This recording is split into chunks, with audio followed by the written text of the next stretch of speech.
नर्मदा नदी की नीली चांदी जैसी गहराइयों में, जहां सूरज की रोशनी सोने की बूंदों की तरह धीमे धीमे उतरती थी, वहां खड़ा था कांच का महल।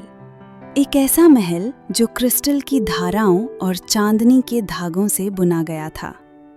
उसी में रहती थी मेहर, जलपरी, जिसकी चमकती हुई शल्कें सुबह की किरणों से भी उजली थीं। एक रात नदी कांप उठी। आकाश में एक धूमकेतु दहकता हुआ निकल गया, सूरज के हजारों गुस्सों जैसा चमकता हुआ। उसकी रोशनी पानी को चीरती हुई नीचे उतरी और सदियों से अदृश्य रहे कांच के महल को इंसानों के सामने प्रकट कर दिया। नदी के जीव डर गए। अब मनुष्य देख लेंगे, वे इसे अपना लेंगे, वे जलपरी को पकड़ लेंगे। मेहर ने उन्हें शांत करने की कोशिश की, लेकिन भय तर्क से कहीं तेज होता है। नदी, आत्माएं मेहर के विरुद्ध हो गईं। ये अपशकुन तुम्हारी वजह से आया, तुमने हम सबको खतरे में डाल दिया।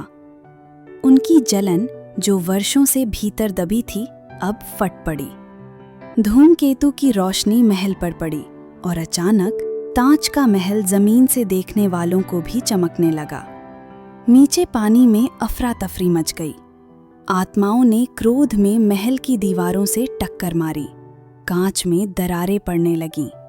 पानी के दानवों ने भंवरे उठाईं और महल के स्तंभ टूटने लगे। कभी संगीत की तरह गूंजने वाला महल अब टूटने की चीखें भर रहा था। मेहर ने अपनी जादुई शक्तियों से उसे बचाने की कोशिश की, लेकिन कईयों के क्रोध के सामने एक की शक्ति कम पड़ गई। एक अंतिम कांच की चीख के साथ कांच का महल ढह गया। उसके टुकड़े नदी में बिखर गए। धूमकेतु की पूंछ गायब हुई।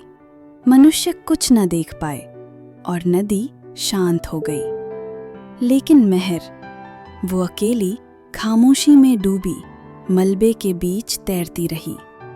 उसका घर चला गया, उसका भरोसा टूट गया, उसका मन नदी की गहराई जैसा भारी हो गया। दिन बीतते गए।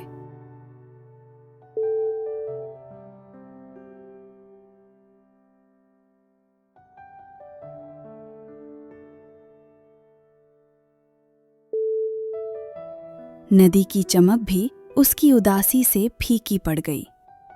एक रात जब नदी चांद की तरह स्थिर थी, एक दिव्य प्रकाश पानी में उतरता हुआ आया। वो थे वरुण देव और साथ में चंद्रदेव। पुत्री, वरुण देव बोले, तुम्हारा महल भय के कारण टूटा, भाग्य के कारण नहीं।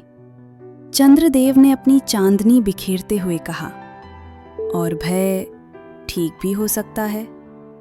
उनके वरदान की ऊर्जा टूटी हुई कांच की किरचों में समा गई।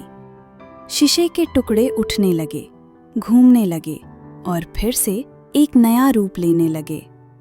एक नया कांच का महल खड़ा हो गया, पहले से अधिक सुंदर, पहले से अधिक मजबूत और देवताओं की सुरक्षा से घिरा हुआ। अब वो केवल पवित्र हृदय वाले लोगों को ही दिखाई देता था। न कोई आत्मा इसे तोड़ सकती थी, न कोई धूमकेतु इसकी पहचान उजागर कर सकता था। नदी, आत्माएं मेहर के आगे सिर झुकाकर क्षमा मांगने लगीं। मेहर ने उन्हें माफ कर दिया, क्योंकि नदी में बहने वाली चीजें मन में अटक कर नहीं रहती। आज भी कहा जाता है, जब नदी बिना हवा के चमकती है, जब चांदनी पानी के नीचे नाचती है, तो समझ लेना वहां मेहर का कांच का महल फिर सांस ले रहा है। सुंदरता टूट सकती है, लेकिन आशीर्वाद उसे फिर से चमका सकता है।